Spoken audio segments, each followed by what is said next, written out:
したらどうなるのかなと思ってね。右から勝つんですよね。右から。あ、右からですか。そう、右からです。今もうだとアレビア語、パルシア語、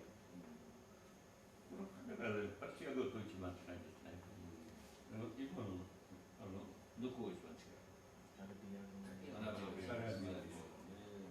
まあウルドゥー語だとね、見ることがあったので、ヒンディーとアレビア語、パルシア語で、まあ107年ぐらいイギリスもこれにしてたから英語だからいろんな20%、15%、15%混ぜて新しい言葉が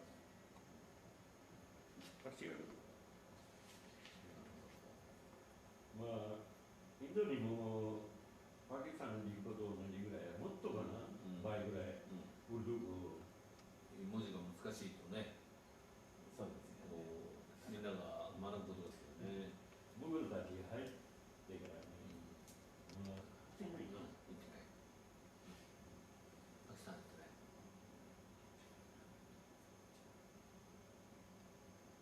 ぜひ行ってみてください。よろしいんですよね。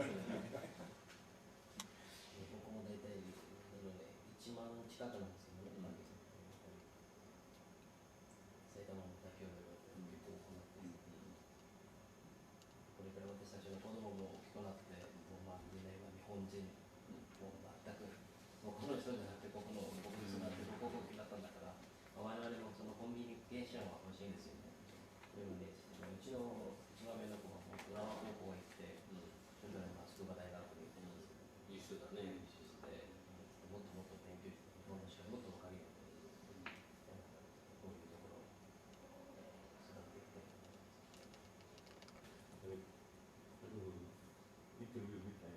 書いてる。今日本心先生のあれがで、次の次に先生の前のところが先生のですか。福岡県。福岡。Thank you so much.